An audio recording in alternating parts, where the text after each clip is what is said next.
Acolytes. Why modern villains suck? From Toon himself. I already agree with him. Not even gonna pretend not. Scar threw his own brother off a cliff. Jafar used magic to take over a kingdom, and Shan Yu yeah. kept an entire empire in fear by saying just a few words. These villains didn't apologize or flinch or cry for redemption. They were bad to the very end. But now we get villains with very stupid motivations, misunderstood trauma patients, and evil that is scared of being evil.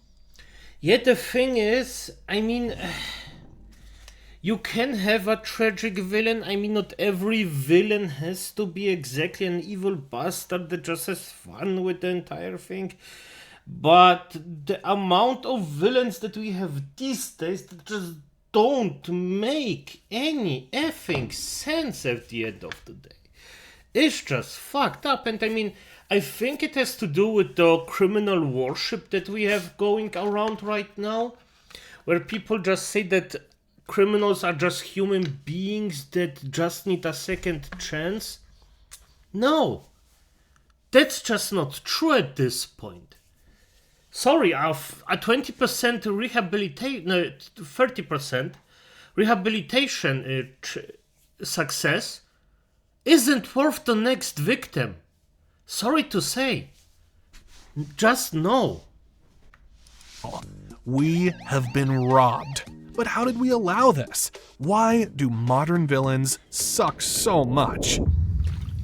To understand why modern villains suck, we need to remember how great they used to be. Back then, villains were forces that carried entire movies on their shoulders. Yes. You didn't need a 10-minute flashback to know who they were. You saw and felt it even before they said anything. In Mulan, Shan Yu's first appearance is the stuff of legends. The film opens with a shot of the Great Wall, calm, orderly, and untouchable. Then, a hawk dives out of nowhere and knocks a soldier in the head. Grappling hooks fly over the edge, and Huns climb up the wall. A guard who first sees him panics and lights the signal fires. Now all of China knows you're here. Then Shan Yu walks into frame, picks up a flag, tosses it into the fire, and says, "Perfect." That's it. He wants people to know that he has arrived because he isn't afraid of anyone or any challenge whatsoever. That single act defines him as a character with... And after this, he doesn't have to say a fucking word. He's done. He already made himself known. It's freaking awesome. This moment was one of the best effing moments in Mulan. The rest of the film, I don't find particularly good. But the villain in it, freaking godsends. I love him. With balls.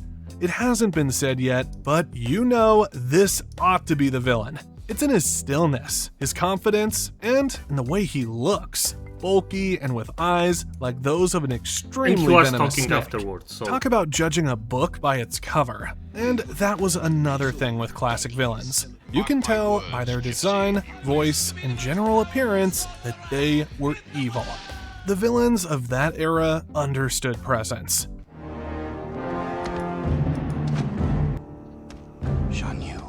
Shan Yu barely moves or speaks, yet he commands the whole tone of the film. You see it in the soldiers' panic, in the dark colors swallowing the sky, and in the hawk circling above him. Before he even reaches the hero, he's already changed the world. Another strength of villains like him lies in what they don't need. No justification or lesson, just conviction. You know exactly what drives him. Domination, power, and the thrill of proving his might against China's greatest wall and emperor. Every appearance reinforces that. When he asks his men, "How many men does it take to deliver a message?" and they answer 1, he smiles, and the second man is shot without another word. That kind of confidence shapes the entire story around it. But if that's not convincing enough for you, then maybe Jafar's shenanigans would explain better. So, you Yes. remember Jafar, right? Well, in case you don't, he is the antagonist in the 1992 movie Aladdin, the royal vizier who hides his hunger for power behind fake obedience. While the Sultan worries about Jasmine's marriage, Jafar spends his nights chasing legends. He's already corrupt when we meet him.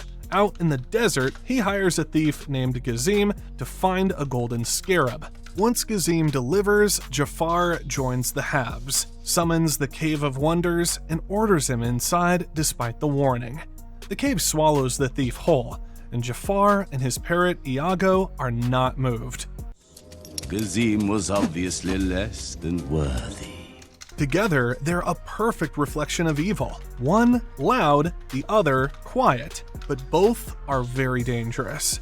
He continuously hypnotizes the Sultan to get what he wants. And when he discovers that the diamond in the rough is a street rat named Aladdin, he disguises himself as a frail old man to trick him into retrieving the lamp.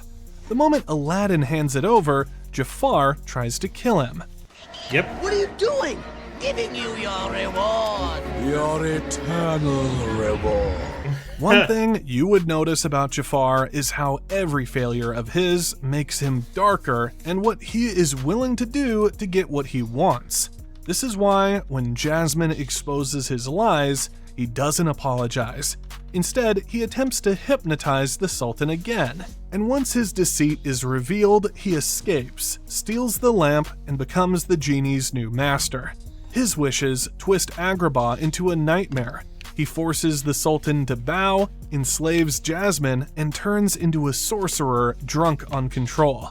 Do you notice what has been happening so far? Do you see how Jafar's evil escalates? This is how true villains act, instead of softening to the point of redemption. That's what made him iconic. His story never begs for sympathy. His ambition grows until it destroys him, and his villain. Yes, and this is one of the things that a lot of villains actually do so well in those days. It's just the fact that you can go out of your fucking way being a villain and then just, well, doing what you're doing. Simple as that. There is no excuse. There just is. But that's also the fall of a lot of villains. The arrogance after they got what they wanted, they don't have to fight for it. They got it, so they say, it's fine. We're gonna accept it. No, that's not how this works. Never fades before the fall. And that's the key between these villains: clarity. You always knew what they wanted, how far they'd go, and what they were willing to sacrifice for it. Shan Yu and Jafar wanted power, and they didn't need trauma to justify it. Their evil wasn't about sympathy, but choice. They chose to be this way, and that made them fascinating. Modern villains often fail because they've lost that spine. They have replaced willpower with excuses and conviction with confusion. The point is, these guys had balls, and you might not understand the importance of that fully, but look at how highly rated the movies they appeared in were. Now, look at the movies of today. These abysmal ratings already say a lot about modern villains, but let's take things a little further. Maybe we're wrong, but Minions would probably have been more loved if Scarlet Overkill knew how to villain right. The movie builds her up as the world's first female supervillain, but when it's time to prove it, she spends more energy flaunting her husband's gadgets than making anyone terrified. Having charisma is one of the most important features of a great villain, and Scarlet has this. Even Megamind talked about the significance of this when he stressed about Presentation! I love Megamind. Megamind is such a freaking... It is a redemption villain, but also, if you see Megamind, he got freaking grown into it. So, yeah, it is what it is. I mean, he's inherently good-natured. This is, by the way, one of the bad people, quote-unquote bad people, that I would give a second chance. Now, why? Because he's inherently good. You know it. You know how he treats other people. You know it by how he actually moves, how he just conducts himself. he is inherently a good person. He just needs to grow up. But that's rare. However, this isn't enough. If it ends in just how your villain presents themselves, it is pointless. Unfortunately, this was the case for Scarlet. Every scene is about how stylish, clever, or empowered she is supposed to be, rather than what she actually does. The film wants her to be iconic, but she talks about being bad more than she ever shows it. The greatest supervillain of all time? Shan Yu dares the Emperor to send his strongest armies, just to make a point about his strength, and Jafar hypnotizes his Sultan to seize power. Scarlet, on the other hand, strikes poses, gives speeches, and sends brainless minions to steal the crown. Villains used to let their actions do the talking. Now, they narrate their ambition like they're in a self-help seminar. That's one of the first signs of what went wrong. The old rule of storytelling, show, don't tell, has been discarded. When you explain why you're scary, you stop being scary. The next issue runs deeper. Modern villains lack clear or reasonable goals. Professor Callahan from Big Hero 6 is a perfect example. He begins as a man of intellect and... Just to the theme of Scarlet beforehand, show don't tell, you can have a villain that actually controls everything out of the shadows with his lackeys. And he himself can be a freaking bumbling buffoon or weak even. But you can show him that he just controls everyone with his words. That's already a type of strength that you can do in a good way. But, they didn't. Scarlet was just a mix of both and it just didn't make sense. History. A mentor figure who commands quiet respect. However, his intelligence fades the moment his true motive is revealed. His plan revolves around revenge against Alistair Cray, the businessman he blames for his daughter's disappearance during an experimental portal test. It's a motive grounded in grief, but what he does with that grief makes no sense. Instead of using his genius to find his daughter, he uses it to destroy Cray's company. He doesn't even stop to consider that she might still be alive, despite having access to the same technology that caused her disappearance. What's crazy is that Callahan would have done better if they had not even forced a motivation on him. They should have just made him like Jafar or Shan Yu, who wanted power. He would have been a more formidable obstacle to Hero and the other superheroes. Instead, they tried to merge a twist and a sympathetic villain all in one, which ended up a complete disaster. Seriously, man, what really happened to our villains? Unfortunately, it gets even crazier because the worst kind of villains today are those that are redeemed without even earning it. Namari from Raya and the Last Dragon. This is something that pisses me off incredibly. You have villains, they do their bad stuff, they go around, they fuck up people up, and at the end they get redeemed without any freaking noise or sense. If you actually were a normal thinking human being, you would instantly slaughter them without even thinking about it because they are too big of a danger to continue. And yet, for some effing reason, no, because we are the good guys. Good guys doesn't mean I have to get stabbed. Is the prime example here. She begins as the perfect foil to Raya. She is sharp, calculating, and manipulative. You've been very helpful. After she earns Raya's trust, she betrays her, and in doing so, shatters the entire world. Every move she makes builds her up as the central obstacle to peace. But by the end, that edge dulls completely. The film turns her into a misunderstood ally in the final act, robbing her story of the bite it started with. Her redemption feels unearned because she never does anything to earn it. If she had stayed a true villain, the film would have had real stakes. I mean, just look at how electrifying her fight with Raya was here.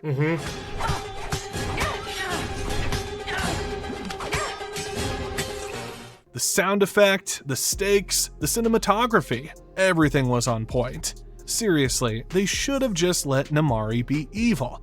It would have shown a world where some people simply choose selfishness even when they know better. Her mother's influence could explain her motives, but not excuse them. That kind of moral choice, that awareness of her own cruelty, would have made her terrifying and believable. However, the movie completely wraps everything up in unearned forgiveness. Namari goes from betrayer to partner without paying the emotional cost. A fairly similar problem happens with Teika in Moana. For most of the film, Teika is pure destruction, a volcanic monster stopping Moana from reaching her goal. She's terrifying because she doesn't talk or reason, she just burns. Then the twist drops. Teika isn't evil at all. She's Tefiti, a goddess with her heart stolen. That moment redefines everything, but it also deflates the story's tension. Someone once joked that Tefiti is a creature which had something stolen from it and threw tantrums until it got it back. He's not wrong. Instead of a villain being defeated, we get a misunderstanding being resolved. It's moving, yes, but it also signals a trend that villains can't stay villains anymore. The thing is, if I would say that this villain had actually way more potential if they just didn't, like, the choice of words is extremely important. If you actually have someone that tells you the way, or the story was told that it was someone who got their heart stolen and then got pissed about it. If you just said, after stealing the heart, she was corrupted and cannot think straight, that's something different. That would be actually quite nice. And even if they just, like, some dull moments, some moments of just pure hatred, it would be, everything would be fine. If this villain was just pure animalistic no matter what. She doesn't talk, but her movements tell that she's still a thinking being. They must be redeemed, or at least misunderstood. It's as if the modern story structure is afraid of moral clarity. Evil can't just be evil. It has to be a cry for help. And when they aren't redeemed, they often arrive too late to matter. Zurg from Lightyear suffers from this. Zurg's reveal comes so late that his story never gets a chance to breathe. The film builds him up as a mysterious threat. Then, suddenly, he's a future version of Buzz, older, bitter, and misguided. Instead of heightening the conflict, it waters it down. His villainy turns into a therapy session about accepting failure. I didn't see that. By the time you understand him, he's already defeated. There's no space for dread or suspense. A good villain should force the hero to grow by challenging their beliefs. However, if your villain wants to be redeemed, there's nothing to challenge. If they arrive too late, there's nothing to build. And if they talk more than they act, there's nothing to fear.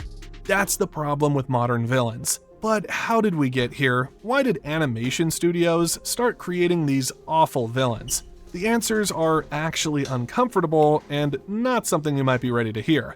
However, once you see the pattern, it's hard to unsee. Studios, especially Disney, don't want to admit it, but the reason they have ruined our villains or gotten rid of them entirely is because of fear. They are scared of how audiences will respond to truly evil villains. Studios now build stories in an age of constant feedback, online outrage, family blogs, and social media debates that dissect every frame. The result is anxiety disguised as inclusivity. Writers are told to humanize every antagonist to make sure no one feels left out or judged. So instead of Shan Yu wiping out the whole of China, we get Namari second-guessing her evil nature. Instead of Scar plotting murder, we get Teika needing a hug.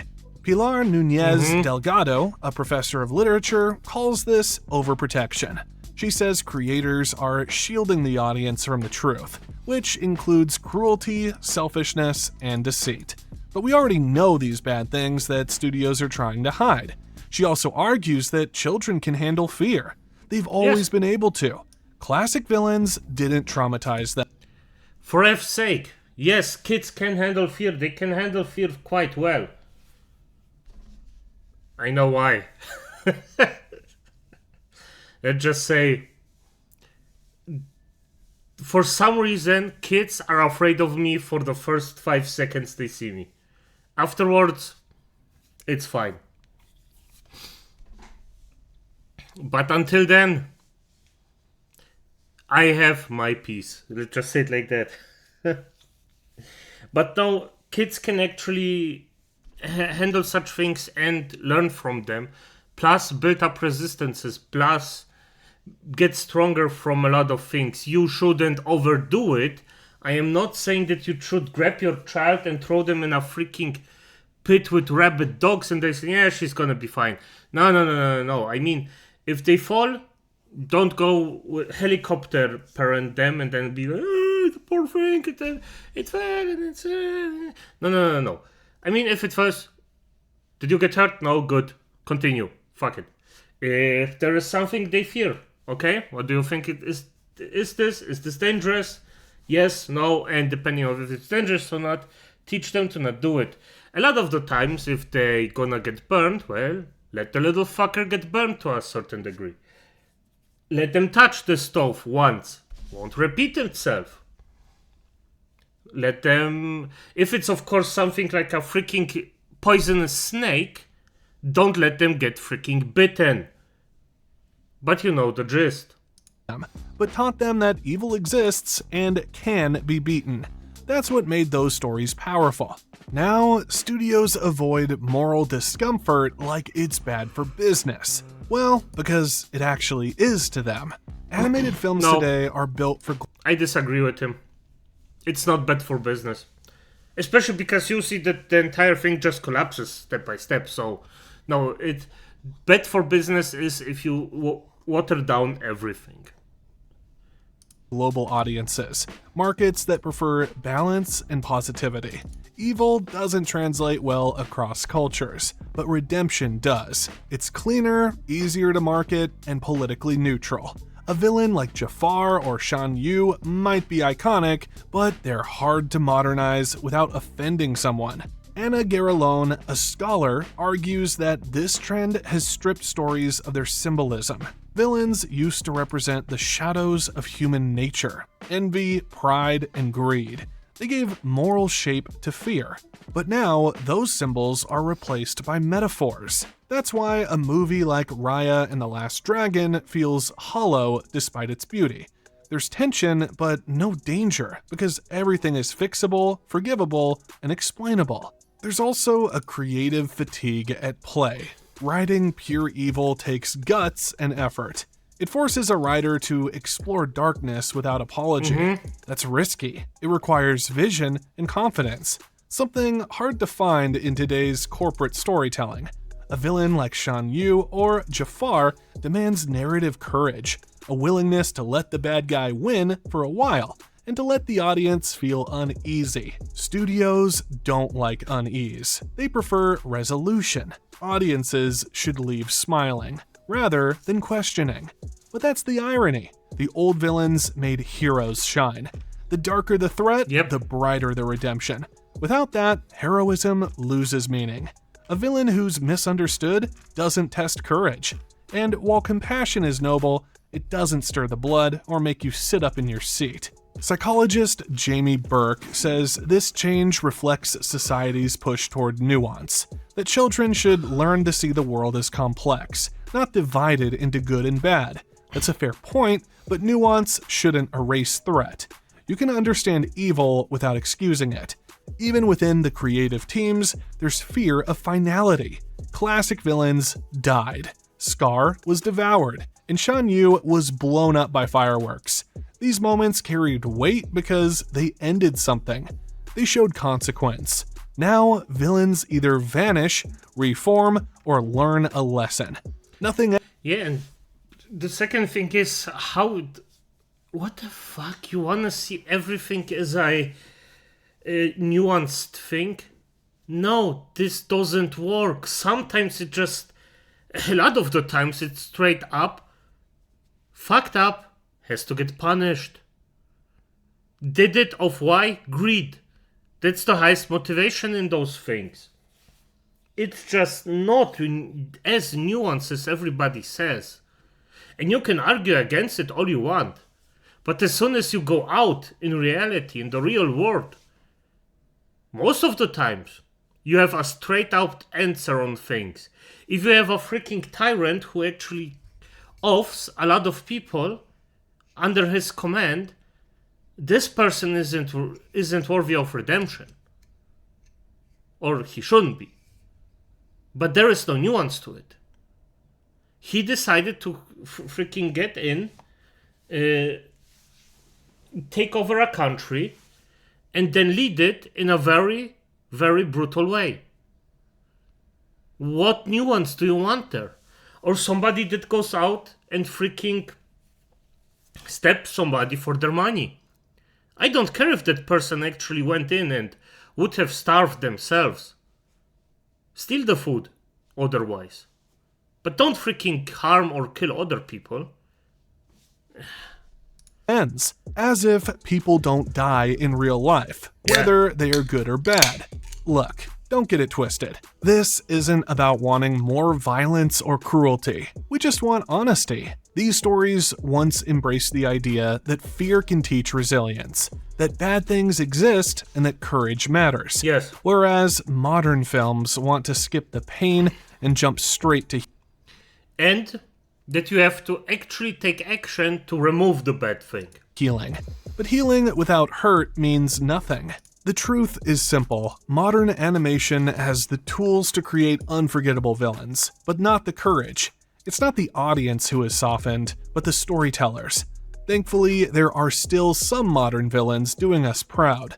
And the crazy thing is, they have usually come from mostly two studios: Sony and DreamWorks. These guys have refused to join the Freaking likes awesome. of Disney in pussifying their villains. Hence, in 2022, DreamWorks gave us Jack Horner, one of the antagonists in Puss in Boots: The Last Wish. Jack is a ruthless hoarder of magic who wants one thing only: the wishing star, so he can become master of all magic. He says it plainly, and he never wavers. He runs Horner's Bakery as a front and travels with an enchanted bag that contains a phoenix, unicorn horns, Excalibur, and more. And he uses them without restraint and with so much glee. He treats lives as expendable. His conscience exists as a literal character, the ethical bug, and Jack rejects it at every turn. The film uses that device to test if there's any empathy in him, but there isn't. He ignores pleas, escalates whenever challenged, and keeps pressing toward the wish. On the river, he kidnaps Perito and brandishes a unicorn horn at him to force a trade. You're not gonna shoot a puppy, are you, Jack? Yeah, in the face. Why? In the chaos that follows, he fires the horn and blows up some of his baker's dozen, then shrugs it off. Later, when most of them have died, mostly because of him, he cracks a joke about not being able to make a pie without losing a dozen men. That line triggers the ethical bug to finally call him what he is: an irredeemable monster. And Jack answers by mocking the bug's stammer and flicking him off his shoulder. Jack continues in his wickedness right to the moment when he was swallowed whole by the sinking star. There was no remorse, no lesson learned, just pure unadulterated And it was freaking fantastic. evil, exactly the way we like it. Then you have Death in the same Oh, movie. yes. The wolf who stalks Puss from the shadows is everything modern villains are afraid to be. Quiet, deliberate, and merciless. The film teases One of the freaking best villains in a very, very long time. I love this. Death is such a good villain in Puss in Boots. I adore him. him like a force of nature. From the first time one of his twin scythes draws Puss's blood, the audience feels what Puss feels. Fear. Real, paralyzing fear. Every appearance cuts deeper than the last, and every whistle in the dark intensifies his threat. He's the embodiment of mortality and consequence, haunting a hero who has wasted 8 lives without learning a thing. The brilliance of Death lies in how he completes the story thematically. He's truth personified. He forces Puss to face everything he's run from: arrogance, recklessness, and fear of meaninglessness. What makes him so effective is that he never changes. In fact, his danger escalates as the story moves to an end. The fact that he lets Puss live doesn't mean redemption. He just has finally seen that Puss values life, and that was enough. Besides, he would return again when the time was right. No, we will meet again, right? Sí, hasta la muerte. The film treats him the way classic villains used to be treated, as a test of the hero's purpose. He draws the best and worst out of the protagonist, leaving him changed. Sony also showed us with Into the Spider-Verse that you can have multiple villains in one movie, and it would still be a blast. They gave us Kingpin, the Prowler, and Dr. Olivia Octavia.